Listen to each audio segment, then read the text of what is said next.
என் அன்பு குழந்தையே, எல்லாம் முடிந்துவிட்டது என்று முடங்கி அமர்ந்து கொண்டிருக்கின்றாய். இனி செய்வதற்கு ஒன்றும் இல்லை என்று நீயே முடிவெடுத்து விட்டாய். எல்லா முடிவுகளும் நீ எடுப்பாய் என்றால் நான் இங்கு எதற்கு? உனக்கு எதிராக நடக்கும் அனைத்து சதிகளை எண்ணி மலைத்து போய் நிற்கின்றாய். இந்த ஆட்டங்களையெல்லாம் நடத்தி வைப்பவன் உன்னுடைய அப்பா என்பதை மறந்து விட்டாய். ஒன்றை மட்டும் நன்றாக புரிந்து கொள்.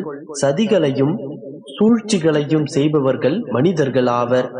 ஆனால் அதனுடைய முடிவோ கடவுளின் கையில் இருக்கின்றது. எந்த முடிவையும் எந்த நேரத்திலும் மாற்றுவது இறையாண்மை. இப்பொழுதும் கூறுகின்றேன், நீ பயப்படும் அளவிற்கோ வருந்தும் அளவிற்கோ உன்னுடைய வாழ்க்கையில் அப்படி ஒன்றும் நடந்துவிடவில்லை. எதுவும் முடிந்துவிடவும் இல்லை. எத்தனையோ விதமான மனிதர்களையும் எத்தனையோ விதமான ஆட்டங்களையும் நான் பார்த்திருக்கின்றேன். சற்று பொறுமையாக காத்திரு. கடைசி நிமிடத்தில் மாறிய ஆட்டங்கள் இங்கு நிறைய உண்டு. கெட்டவர்கள் வாழ்க்கையில் நன்றாக வாழ்வதை போன்று தெரியலாம். ஆனால் நல்லவர்களின் வாழ்க்கையை அவர்களால் தட்டி பறிக்க முடியாது. இறுதியில் நல்லவர்களே வெற்றி பெறுவர். நீ என்னுடைய நாமத்தையே உச்சரித்துக் கொண்டு என்னையே நினைத்துக் கொண்டிருக்கும் என்னுடைய செல்ல பிள்ளை, உன்னுடைய வாழ்க்கையை என் கண்முன்னே யாரேனும் பறிக்க முயற்சித்தால் அதை நான் பார்த்து கொண்டு சும்மா இருப்பேனா? நீ என்று உன்னுடைய கஷ்டங்கள் அனைத்தையும் என்னிடம் சொல்லி அழுதாயோ, அன்றே உன்னுடைய வாழ்க்கைக்கான விடைகளை நான் அவ்வப்போது உனக்கு தெரியப்படுத்திக் கொண்டுதான் இருக்கின்றேன். மனதை அலைப்பாய விடாமல் என்னுடைய நாமத்தையே சொல்லிக் கொண்டிரு.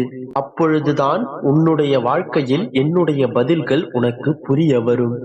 என்னுடைய இந்த வார்த்தைகளை நீ முழுமையாக நம்பினாய். ஆனால் மனிதர்களுடைய இந்த சிறிய சிறிய ஆட்டங்களை கண்டு என்றும் அஞ்சாதே. அதை கண்டு கவலைப்படாதே. எல்லாவற்றையும் என்னுடைய அப்பா பார்த்து கொள்வார்.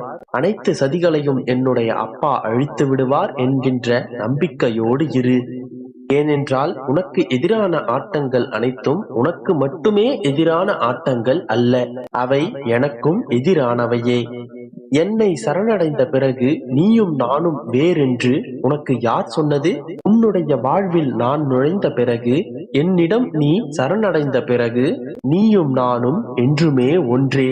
என்னை தஞ்சமடைந்த உன்னை என்றுமே நான் நிற்கதியாக தவிக்க விடமாட்டேன். ஒருபோதும் கைவிடவும் மாட்டேன். உன்னுடைய நம்பிக்கைகள் என்றுமே வீண் போகாது. உன்னுடன் நிற்பது உன்னுடைய அப்பா எம்பெருமான் ஏழுமலையான் ஆவேன். அதன் பிறகு உனக்கு எதிரில் யார் இருக்கிறார் என்பதை பற்றிய கவலைகள் தேவையற்றது. உன்னுடைய வாழ்க்கையில் எது நடந்தாலும் அதற்கான பொறுப்பு நானே. கஷ்டங்களை கொடுக்க தெரிந்த எனக்கு சந்தோஷங்களை கொடுக்க தெரியாதா என்ன? என்னுடைய வேலைகளை பொறுத்திருந்து பார். அனைத்தையும் உனக்கு சாதகமாக இறுதியில் மாற்றுவேன். என் மீது நம்பிக்கை வைத்து என்னிடம் முழு மனதோடு சரணடைந்து விடு. உன்னுடைய பொறுப்பை நான் சுமப்பேன். உன்னுடைய கண்ணீரை நான் துடைப்பதை நீ அப்போது உணர்ந்து கொள்வாய். உனக்கான புதிய வழிகளையும் உனக்கு நான் உருவாக்கி தருவேன். எனதிந்த வார்த்தைகளில் நம்பிக்கை இருந்தால் மகிழ்ச்சியோடு இரு. மற்ற அனைத்தையும் நான் பார்த்துக் கொள்கிறேன். நம்பிக்கையோடு இரு, நல்லதே நடக்கும். என் அன்பு குழந்தையே, உனக்கான அன்பை அளவில்லாமல் தருவதற்கு உன் தந்தை நான் இருக்கின்றேன்.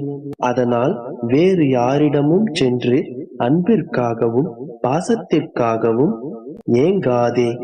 ஏனென்றால் சுயநலம் கொண்ட சில பேர் உன் அன்பை தன்னுடைய சுயநலத்துக்காக பயன்படுத்திக் கொள்வர். நீ கண்ணீர் விட்டதும் வேதனைப்பட்டதும் எனக்கு நன்றாக தெரியும். நீ கண்ணீர் விடும் போது என் மனம் வேதனைப்படுவது உனக்கு தெரியுமா தெரியாதா செல்லமே? எனக்கு என் பிள்ளையான நீ மிகவும் முக்கியம். அதற்காகத்தான் மீண்டும் மீண்டும் உன் வழியில் வந்து உனக்கு நான் இருக்கிறேன் என்று தானாகவே வந்து சொல்லிக் கொண்டிருக்கின்றேன். உனக்கு உதவிகளை செய்ய நான் துடித்துக் கொண்டிருக்கின்றேன். உன்னை சுற்றி இருப்பவர்கள் எல்லோருமே ஒரு அகந்தையோடு தான் இருக்கின்றார்கள். எப்போதுமே தான் தான் என்று பேசிக்கொண்டு அவர்களை மட்டுமே நினைத்து கொண்டிருக்கிறார்கள். அதனால் உன் நிம்மதியே போய்விட்டதென்று எனக்கு நன்றாக தெரியும். அவர்கள் உன்னை கஷ்டப்படுத்தி உன் உணர்வுகளை அடைத்து வைத்து வார்த்தைகளால் கொடுமைப்படுத்தி உன் மனதை நோகடிப்பது எனக்கு நன்றாக தெரியும். நீ கவலைப்படாதே, அவர்களின் அகந்தையை நான் அடக்கி விடுவேன். உன் அழுகுரலுக்கு சமமான வருத்தத்தை அவர்களுக்கு கொடுத்து அவர்களின் தொண்டையை அடைத்து அந்த வலியை அவர்களையும் உணர வைப்பேன். உனக்கு பாதுகாப்பாக நான் என்றும் உன்னுடனே இருப்பேன். பொம்மலாட்டக்காரர்கள் எப்படி பொம்மையை தன் கைகளில் வைத்து கையாளுகின்றார்களோ அதே போலத்தான் நானும் உன்னை கையாளுகின்றேன். நீ நினைத்ததையும் நான் உனக்கு கொடுத்த வாக்கையும் நான் நிறைவேற்றி தரப்போகின்றேன். என்னுடைய நாமத்தை உச்சரி, உன் வாழ்க்கை நன்றாக இருக்கும். உன் வாழ்க்கையில் துன்பம் வரலாம், ஆனால் அது உன் வாழ்க்கையில் நிரந்தரமல்ல. அந்த துன்பத்தை நிச்சயமாக உன் வாழ்க்கையிலிருந்து நான் நீக்கி விடுவேன். அப்பா, என் வாழ்க்கை கஷ்டங்கள் நிறைந்ததாக இருக்கின்றது, போராட்டமே என் வாழ்க்கையாக இருக்கின்றது என்று கலங்குகிறாய். அந்த போராட்டங்களுக்கெல்லாம் ஒரு முடிவு வந்துவிட்டது. உன் கஷ்டங்கள் அனைத்தும் காணாமல் போகப் போகின்றது. கலங்காதே என் கண்மணி, இனி உன் வாழ்க்கையில் அனைத்தும் நல்லதாகவே நடக்கும். நல்லது மட்டுமே நடக்கும். நிச்சயம் உனக்கு துணையாக உன் அப்பா நான் இருப்பேன். நீ விரும்பிய அனைத்தையும் உனக்கு கொடுத்து உன்னை சீரும் சிறப்புமாக மகிழ்ச்சியாக வாழ வைப்பேன். இது உன் அப்பாவின் கடமை. என்னை நம்பி வந்த உன்னை நான் ஒருபோதும் கைவிட மாட்டேன். நல்லதே நினைக்கும் உனக்கு நல்லதை மட்டுமே நான் கொடுப்பேன். நம்பி என் அன்பு குழந்தையே, என் செல்ல பிள்ளையான உன்னை சந்திக்கவே உன் அப்பா நான் வந்துள்ளேன். சரி, எதற்காக நீ தேவையில்லாமல் இவ்வளவு வருத்தப்பட்டு கொண்டிருக்கின்றாய்? நீ இந்த நிலையில் இருப்பதும் உன்னை இப்படி செயல்பட வைப்பதும் ஏதோ ஒரு காரணத்திற்காக என்பதை முதலில் நீ புரிந்து கொள். காரண காரியங்கள் இல்லாமல் விளைவுகள் ஏதுமில்லை. என் மீது நம்பிக்கை வை. செயலும் நானே, விளைவுகளும் நானே. உறுதியான நம்பிக்கையோடு நீ நடப்பாயானால் இருட்டில் நடந்தாலும் இமயம் வரை செல்லலாம். எந்த முடிவை எடுப்பதானாலும் துணிந்து எடு. துன்பம் வந்தால் நான் துரத்தி அடிப்பேன். எண்ணம்தான் வாழ்க்கை.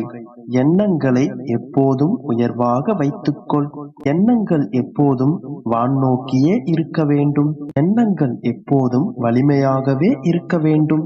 இன்று நீ எது நடக்கும் என்று நம்புகிறாயோ அது நாளை நிச்சயம் நடக்கும்.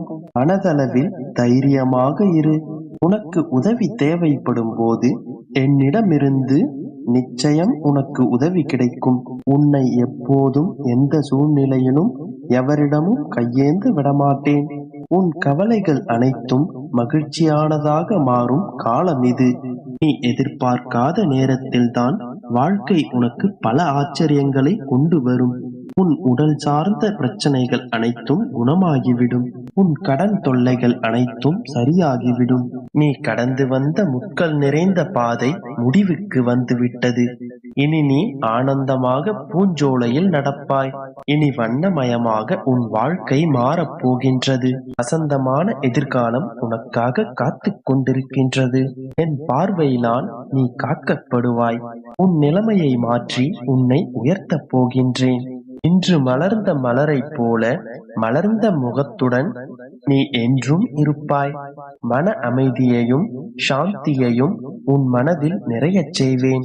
இன்று முதல் சந்தோஷமான வாழ்வில் நீ அடியெடுத்து வைப்பாய். முட்களை விடுத்து பூக்களை ஏந்திக்கொள் என் செல்லமே. உன்னோடு உனக்கு நிழலாக என்றும் நான் இருப்பேன். இனி வரும் சில நாட்களுக்குத்தான் உன் துன்பங்கள் எல்லாம். மன வலிமையை அதிகரிக்க என்னை தியானித்து வா. அது உனக்கு பொறுமை, அமைதி, வலிமை இவை அனைத்தையும் அளிக்கும். இன்னும் கொஞ்ச காலம் காத்திரு. கூடிய விரைவில் உன் வாழ்வில் நல்ல மாற்றங்களை உணர்வாய். நிச்சயம் நீ நினைத்தபடி உன் வாழ்க்கை அமையும்.